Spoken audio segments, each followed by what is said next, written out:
Hello and welcome to a very special episode of the Crystal Men. I'm Tom. And I'm Jim. And we are talking about episode 35. 35. Lion 3.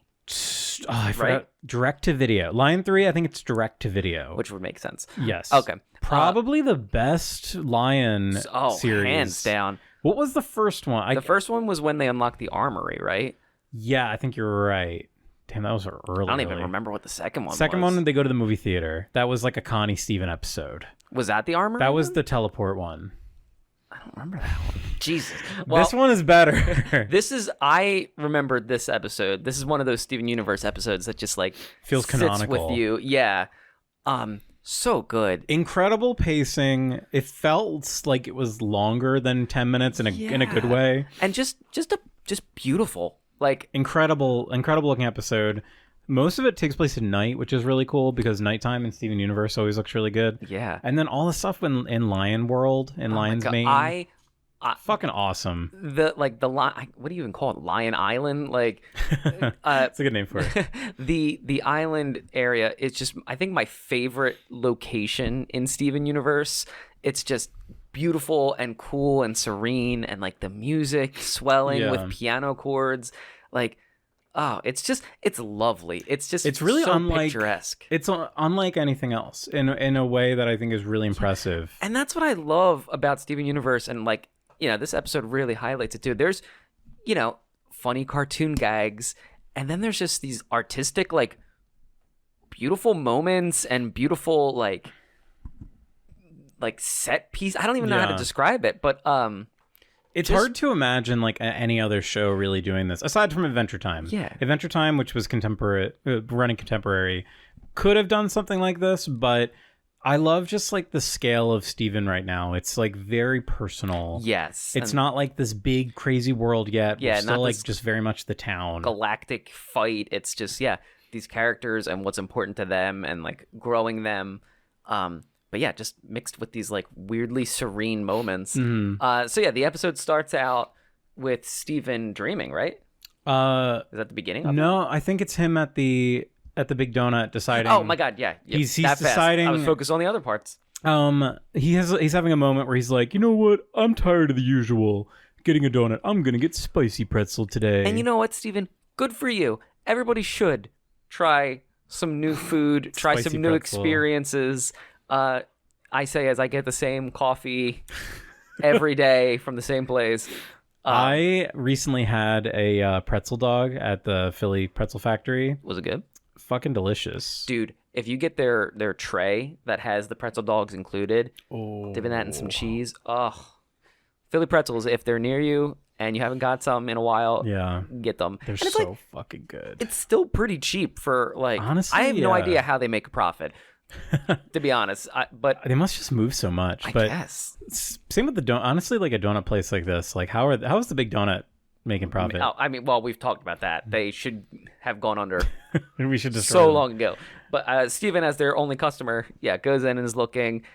Sadie mentions that her mom is making her lunches, which oh god, kind of cringe. Oh, so embarrassing, mom. Dude, if my mom was okay, I actually do kind of get it a little bit. It is, and she's at that age where it's like ambiguous, like mid to late teens. So you've got the independence, like.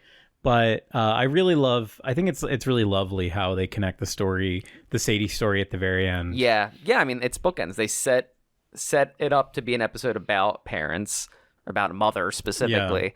Yeah. It's also just like I just want to give the writing a standout. Like there's so much lore and like beautiful stuff that we love to like fantasize about, but from like a storytelling standpoint, it really is like very straightforward. Like Steven takes one of the lunches from Sadie that Sadie's mom had made, and he's really like, I wonder what my mom would have made me. And it's just this, and it's good too that he has Lion to talk to, so it's not like, the thing where it's like characters just talking to themselves, which is weird. But when there's an animal there, it's like, oh, he's talking to Lion. You're absolutely right though. I mean, from point A to point Z, like the beginning to the end, it's very succinct. It's very like, it moves along very well, and they do a lot with just a little, which is why 10-minute episode felt so long. Yeah, and it feels like so substantial. Like, Yes, it has this substantial is a great good word for it. emotional like core to it And that a I good love. weight to it, yeah.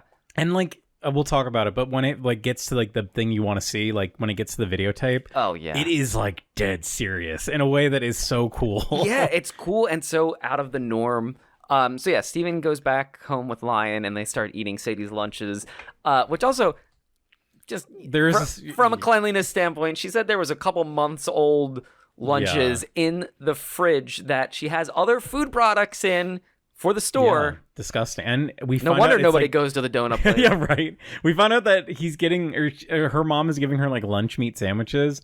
Oh god, There would be so much mold. and that shit crawls up. I mean, that's infecting everything in that fridge. Yeah, Sadie, worst character confirmed. Although we didn't mention, but she did look very cute last episode. I was literally just gonna her say little that. sundress, that was nice. She was very cute in that episode. But yeah, so Steven ponders about what his mom would make. And, Also, sorry, one last thing. The animators fucking love Lars. oh my god, yeah, They give Lars the stupid, like, he's got his mouth full of donut. head banging. Yeah, he's got his headphones in. They just love making Lars move around. It's really fun. Yeah, they animate him so much, and yeah, like with the spitting. Yeah. But yeah, Steven's wondering about what his mom would have made him, and saying how he wished he knew more about her, which Lion takes as, hey, I got you, homie. Literally. Also, Lion, this episode is absolutely how my dog Clover acts. It is Let really me just funny. say, I have a golden doodle who is just quiet as a mouse, but just does the exact same kind of stuff. The thing, like, I love there's so much great just like pet observation too. Like when Lion gets like a paper bag stuck on his nose. And it's doing the shake. Yeah, and does the backup thing too. Like that's something that animals always start to back up immediately. Like that's gonna get them out. It's gonna get their face out of this. Because it is. No, yeah, they really do a good job with Lion. It was very like Clover, yeah. Yeah. Lion really did give some big Clover vibes in this episode. Putting his head on you, because Clover always just lays Clover herself wherever you are. She is very much pressy. That's something too I love. Like Lion is very physical, but for like a reason. Like Lion's trying to get Steven inside of him. Yeah, the whole episode, Lion. Oh god, Lion is trying to get Steven to press his face into his mane, and Steven thinks that it's just for all the cuddles and all the love. And it's so fucking cool how they tease this out. Like they don't just give you this big epic moment where Steven... It's like, whoa, what is this? It's like this mystery at first. And also, I can't get over how much I love this episode. No, everything about this episode is perfect. So we have Steven trying to set up a little bed for Lion. And then, of course, he jumps right into bed with him. It's a lot of very cute things. Yeah, very cute pet owner moments. Like... And then when he finally does go to sleep, he has the first time where he's like can't breathe and he's stuck in Lion's main world. It's like pushing through the grass, like you see the grass pull from the sides, and then he's in this just beautiful windswept plains with this island. Super muted music, yeah. And yeah, we actually don't even see the island until the third time he goes in. But when he goes out this first time, Pearl saves him from suffocating. And I love this detail so much that Pearl watches Steven often while he sleeps. Which is just adorable, It is, and it's so, I don't know, it's things like this that make me endeared so much to the characters. Yeah, like, exactly. I love them it's a so character much. moment that they absolutely did not need to add, but just a little extra fun. Yeah, and Pearl is like the perfect character for that. Yeah, because like Pearl feels like she's the most like traditional motherly, which is also I think a nice like little sort of tag to add on to this. Yeah, episode I mean, ultimately, Pearl kind of is Steven's mom for most of the parenting aspects. Yeah, like the of affection sort of. Yeah, that like a mother would normally, the role that mother would fill.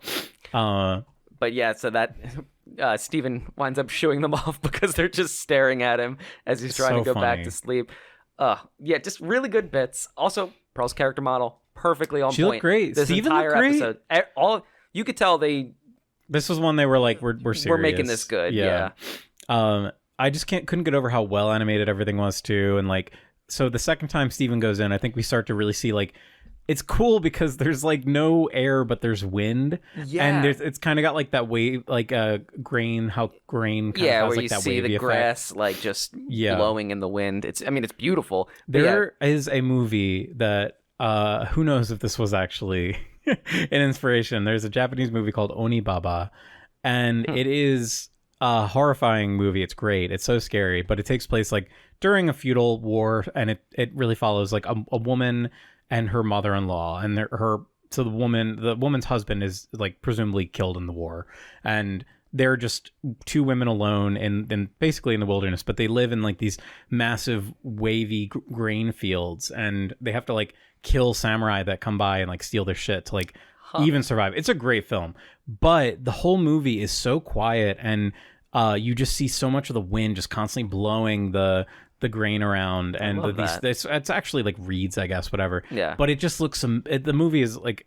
otherworldly, and the same feeling. I feel the same feeling when watching this episode. See, I get what I envision is from Gladiator when he's like having the dream sequences and touching the wheat that's getting blown by the wind. Yeah. But it's also funny too because this is so Breath of the Wild coded, and I know really Breath of the Wild it predates it. Yeah, like Breath of the Wild comes out way later, but like when you're just in the hills near Kakariko. I know it's Kakariko. Shut up. Village. Is it really actually? That's what Kakariko? Impa says. Kakariko. Impa can suck a fucking. I know. I've always called it Kakariko. Yeah, every human on Earth does. Yeah, it's just the correct way to say it. But yeah, like you're just because it's literally like the windswept grass with the piano super riffs serene. Going, yeah, because like the piano complements it too because the piano is going off into the wind. It's just like fleeting little piano progressions that just. This is genius. Yeah, this is masterful. I just can't glaze this enough. Like when we're saying like, yeah, it sets this emotional weight and just like it's artistic. It's very just it's so lovely. Moving. It's so moving. Yeah. And then so Steven kind of has like another little moment with Lion. But he has this time he's like, wait, this is familiar. Oh yeah, okay. Realizes that Lion's on top a whole of dream. him. So yeah, I skipped over a whole dream. He has a dream with Helicopter Dog, which is another recurring thing. Yeah, so Helicopter Dog apparently happens every Lion episode, right? It seems so. I think the first episode was them watching a trailer, and then the second one was them seeing going the movie, to the movie. I think maybe unless I'm pretty sure. It might be whatever. Who cares? Yeah, we're talking about the good episode. But so they give him this line about like really just being true to yourself, and it's kind of like hacky in a way. I don't know, but it's charming when you take it with everything else in the episode, I think. Yeah, it's weird. It almost seems like, because I mean he's talking about art too at the beginning, and it almost seems like kind of a defensive, but like a commentary from the producers on this episode a little bit, like in a weird way. I don't know. It seemed out of place for that particular conversation. Yeah. And I'm still trying to figure out exactly why they included that. So here's like my take. I think it's kind of like, this is kind of a big gamble of an episode. Like there's no action scene. There's no like, there is humor. There actually is a lot of humor in this episode. I take that back. But it's kind of like a very like plot heavy episode. It's really like you have to kind of know shit about Steven Universe. And in a way, it's almost them trying to justifying like their art of saying like, look, it's not about impressing people. It's not about, it's about doing like what is true to yourself. And Steven resonates with this, but it's also, I don't know. It just feels a little clumsy. It seems like a message directly to the audience as opposed to Steven. Mm-hmm. Steven does get a lot out of it though. His eyes are sparkling. Which I don't know. Maybe it's just kind of also showing Steven in like this kind of vulnerable state where he's like learning about the world and learning about his place. Yeah, he's growing. You could say it's like some parental advice maybe kind of getting through, but it kind of just leads to a gag about him saying like, all right, hold your breath, and then he gets sucked in the lion again. And then he realizes that Lion is doing this, so he pulls out from Lion. He does actually. Steven pulls out from Lion. Oh. And Lion's like, no, I need more, and tries to push him back in, and Steven was like, you're being cute, but no. So then Lion gets a little too aggressive with the claws. I do like that. It's like, that it heightens it. It's like a little bit of danger. Like, it shows from Lion being weird to Lion being like determined. Yes, determined. That's good. And that's it's also way to put it. It's a little like, not creepy, but like, it's like, what why is this escalating? Like now it's getting serious. Also, quick side note too, love that the residents of Beach City are okay with a giant lion just hanging out in a donut shop. Giant pink lion. Pink lion. Nobody really bats an eye. That would be pretty crazy to see. And like Lion is not a small lion. No, he's a big ass lion. Yeah. Like oversized lion, like Mhm. size of a grizzly bear. Then we get the big freaking reveal. So Steven, Boots lion out of the house, and oh, he does boot him out of the we house. get the really cute like puppy dog eyes, and I would absolutely also fall for that. Something that I relate so much to, and like I remember like my little cousin doing this with her cat when she was younger, where it was like, oh my god, he winked at me, like that he kind of loves thing. me. Yeah, like Steven is like, blink if you love me, and then Ryan does nothing, and he blows in his face, so his eyes, he's like, he loves me, and they kind of play that joke back again. But this is the part where like Steven is like, oh, I get it, like I was inside you, you're trying to get me inside of you, and then actually fully dives in to explore after having a little like fun.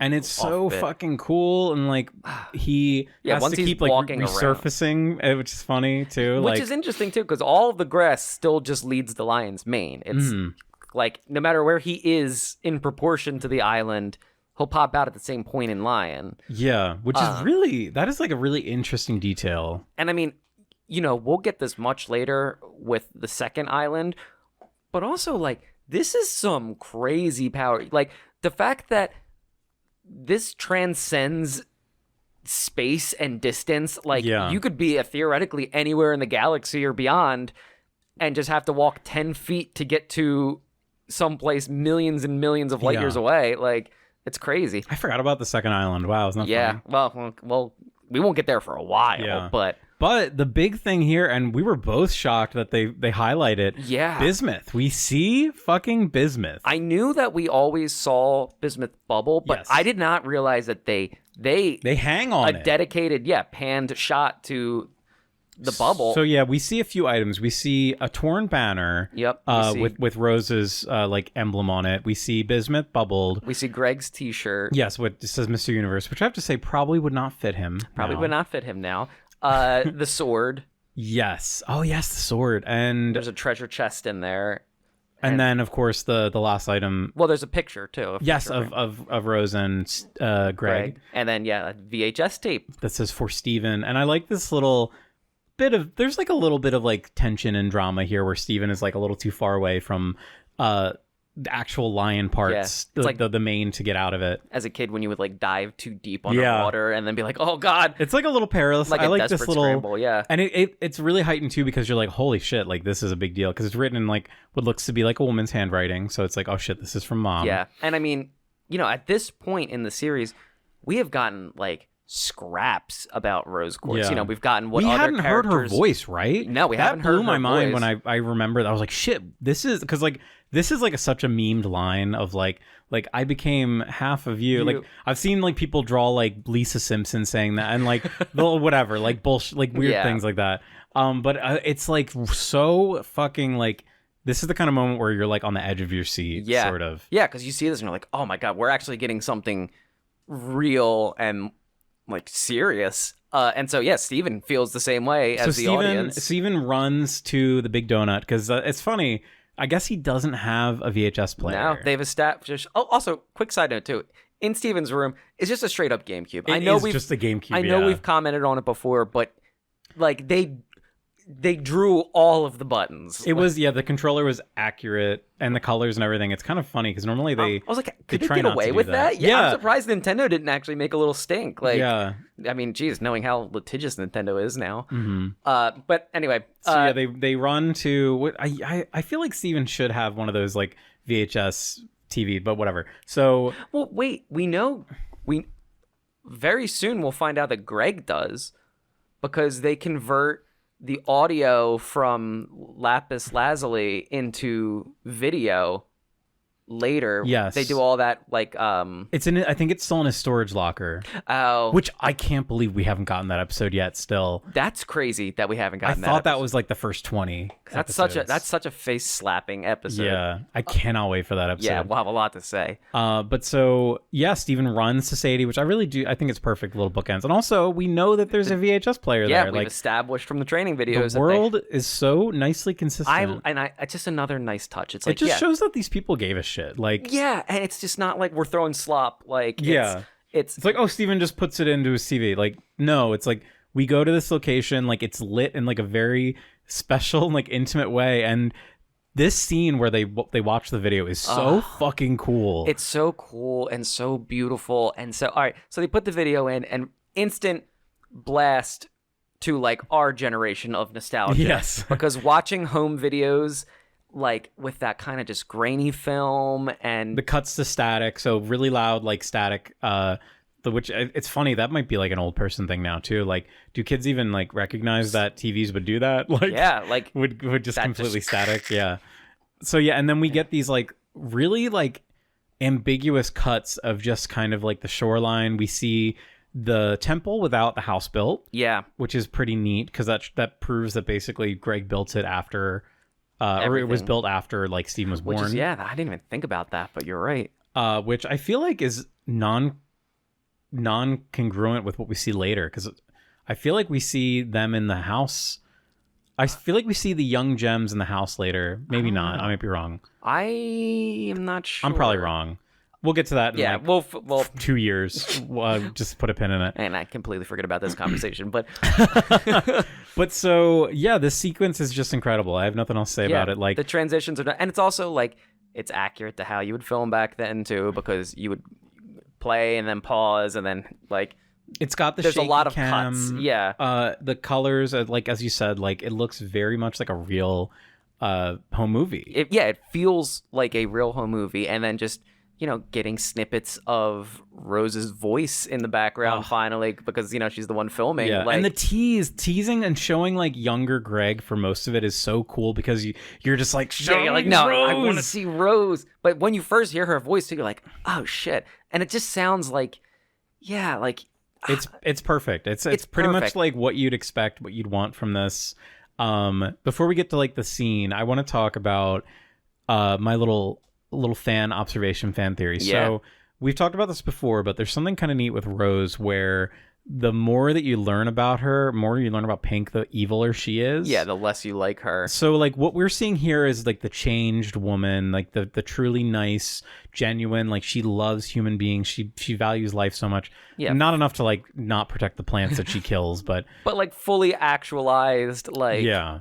And it's funny because what Greg does here is she's like, what's your name? And he's like, I'm Greg. And before he says his last name, he's like, oh, let's do this over. And then it's basically him like hiding his identity here. Like this is him creating his new identity. Yeah, this false persona that a baby Steven is going to look at. Like yeah, and then that's the reality for Steven, which Rose has kind of done the same thing. Like Rose is not Rose. Rose is Pink Diamond. Like she has put on this new persona, hiding her true self. Because I mean, not even Greg knows. Like he has no idea that she's actually, the one of the leaders of an empire.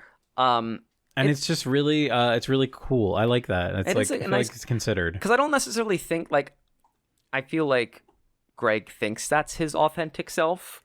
Yeah. Or like I wouldn't necessarily call it him putting on a face, but yeah, it's him just being extra like. Yeah, I mean, I guess acting like it's definitely a persona that he's like putting on. Yeah, because we know he's not really like an epic rocker guy. He's kind of a loser that lives out of his van, and I mean, he's got a heart of gold sometimes. But yeah, so I just think that's really like clever in terms of it's like almost a tease for Rose's character. Like Rose is putting on a we just don't know, because at the time, you just think that you think that she's this wise, kind of all-knowing infallible leader. Almost, yeah, like we really don't delve into Rose just dropping the ball and not being this perfect character until not for quite some while. I mean, all of the characters up to this point have only said like how wonderful she is, and I mean, geez, Pearl's like obsessed with her. Like, and he's not like obviously Greg. Like anything Greg has said is how wonderful she is. And so like think of it from Steven's perspective too. I mean, right now he's just getting the absolute best of his mother. Like and this is probably only going to reinforce that in his head at first, that like she was just this wonderful, perfect woman, which is nice and intentional because it makes the shock for him later and like the forced character development that he has to go through, realizing that no, my mom kind of sucked in a lot of ways. Yeah. And that's something that like I'm excited to see it again, because I feel like the show almost doesn't even pull off like Rose's redemption, because it's so front loaded with her redeemed, and then you like, and the Yeah. worst is that the movie hits you with like one of the worst things she that ever did. Yeah, they just keep shitting and shitting on. And like, I mean, Rose's ultimate redemption is Steven. Yeah. Steven is Jesus. Steven is the fix to her mistakes, her many mistakes that she's made. But they never give Rose the character a perfect, like, I mean, yes, she saved Earth, which I guess ultimately is the biggest, The biggest good thing you can do. But I mean, Kind of temporary though. well, yeah, that's true. In terms of just like characterization, though, yeah, they never give her a moment to acknowledge all of the bad things she's done because she gets taken away. And, and I think that's kind of the whole point too, that it's like, yeah, it's not fair. Like, she should be held accountable for a lot of things and a lot of positions that she put the other characters in. But I don't want she's dead. I don't want to watch an episode that's the trial of Rose Quartz Yeah. at the same time. It's like, no, I think it's kind of perfect how she's gone and how you have to sit with it. You can't get there's no closure. There's no closure, exactly. Yeah, you have to sit with these emotions, and I mean, it's true to home for a lot of life situations. Like, you don't normally get those kinds of conversations with people where they're like, "I'm sorry for the things I did." It's they die, and you have to just live with the good and the bad, and kind of come to terms with, you know, nobody's perfect, but I can love who you were. Like, yeah, and there's just so much humanity in this episode. And I think that's like the fact that we're just talking about it in terms like this from a 10-minute episode of a cartoon for children. Yeah, of a cartoon for children is just, it's just wonderful. It's just and I just really, so what kind of, I love this little moment where like she says the iconic line like to Steven, like, anytime that you love yourself that's is me loving you. Yeah, which I think is just incredibly touching. I think that's a great line. I think this is such like a millennial take, but I think people really do need to like love themselves, and radical self-love is like kind of hard to like imagine, but if you're not going to like love yourself, you cannot get into a position to properly love other people too. Like, and and also like who's gonna love you, who's gonna support you if you can't even support yourself. And I think that's like a really important lesson. It is, and people need to learn. I think past the millennial thing, your first love should always be yourself. Mm-hmm. And I mean, and again, doesn't mean to ignore other people and not care about them, but it's like, I'm not even saying prioritize yourself. I mean, you should, but like, you just love yourself. And and I really like how it's contextualized here. I think it's just really neat. It's like, it's like his mom loving him, but also he's his mom, and I like that too. It is almost a little like there's some weird layers Jesus-y. to it. It's a little like Christian in the idea that like Rose and Steven are like kind of the same, and the Holy Spirit, literally like kind of that exactly. Actually, I know people always make jokes about like the game theory thing is that like everything is Jesus now. It's really funny. The Amazing Digital Circus, which is a show I love. The first episode has like a joke where all the characters are basically at like the Last Supper table, kind of. Yes, yeah. And like and it's not even like a joke, but like the main character Pomni is basically like a Christ figure in that show.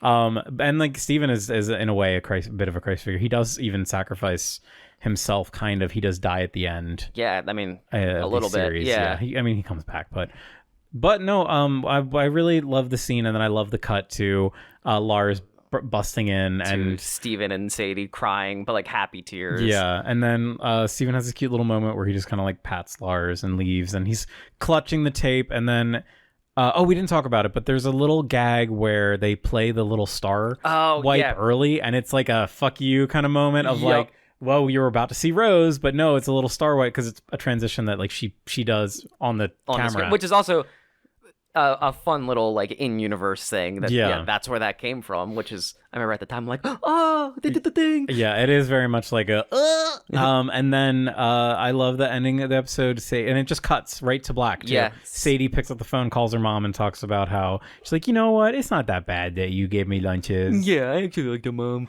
And I love this. I think, I don't know, there have been some things that I've read that have been so depressing or have touched me so hard that like I just would have to go and like hug my mom. You know what I mean? Oh yeah. 100%. And like this is one of those where it's like, I need to call my mom. Yeah, just see how they're doing. And like, yeah, I mean, absolutely. It's just a very nice, wholesome episode. And it's, good emotional growth for Steven too. I mean, just the way he's acting at the end of the episode, he's not joking about it. He's not like Yeah, it's played very serious. There's a couple gags with Greg in the video, but it feels like it feels like they're not trying to make me laugh. This is just how the character is. Like exactly. He just behaves this way, and this is like why Just Rose likes him. And Rose laughs at it. And Rose loves it. And it shows why she was attracted to him. And Rose straight up says that we both can't exist. Like we see her pregnant too. That's the other thing too. We see her big belly with the same gem position where Stevens is.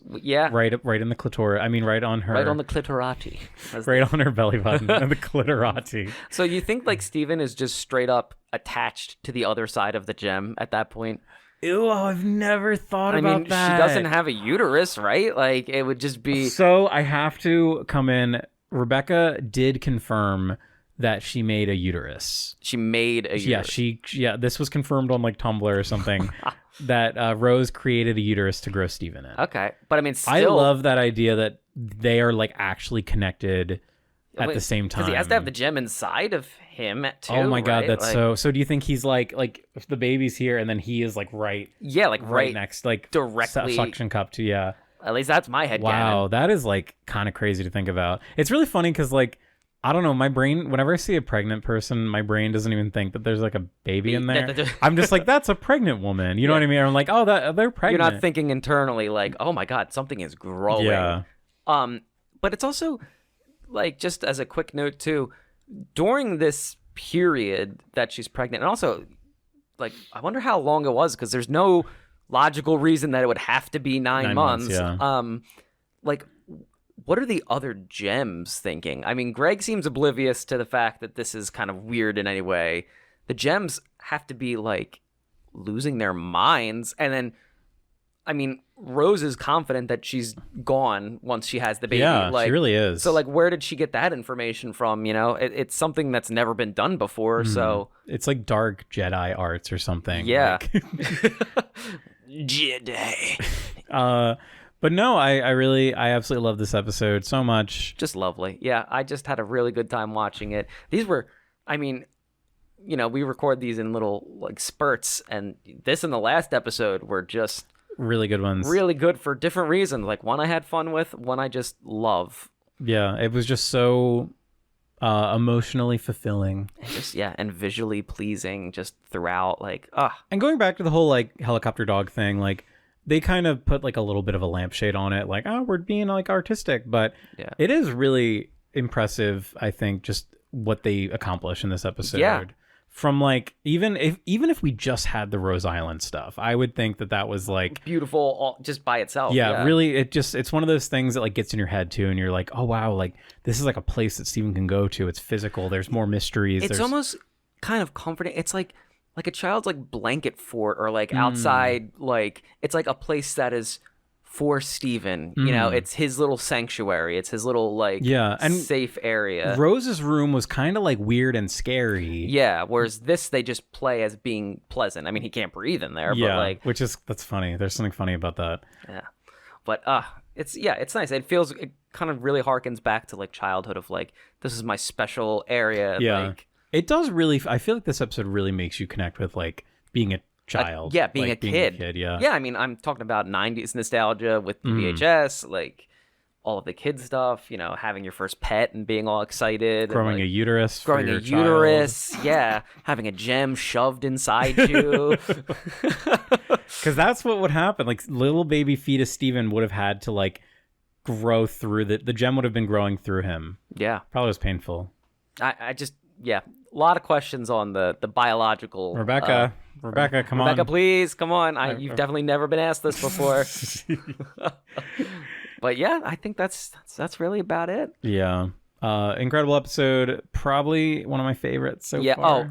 I'd have to say. I think this is top 3 episodes for me. Yeah. Like not like of all of the entire series. I just love it so much. It's one of those like even on like a rewatch, like returning to it, like you just feel like you get so much out of it. Yeah, it's just I mean, I think that's ultimately what a good episode is. It's I can watch this multiple times and enjoy it each time and feel just good about it. Yeah, Like, there's something so like present. You just like I feel so present in this episode with how much realism is added, which I think is a testament to the creators. Just because like to make the silly Steven cartoon feel realistic, and hit this close to home is just impressive. So you know what? Good job, guys. You did a good one. Got a special bonus long episode. Are we at 34? 35. Wow, my vision's gotten so bad. I have to like that gets adjust. 3 booms. Steven would definitely watch the Boom Kid and his dad. Steven would absolutely go, tongue, sir.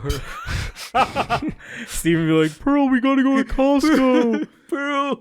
Pearl, you could be like Ballerina Cappuccino. Okay, anyway, some Italian brain rot to end the episode. All right. Bye, you beautiful people. Goodbye.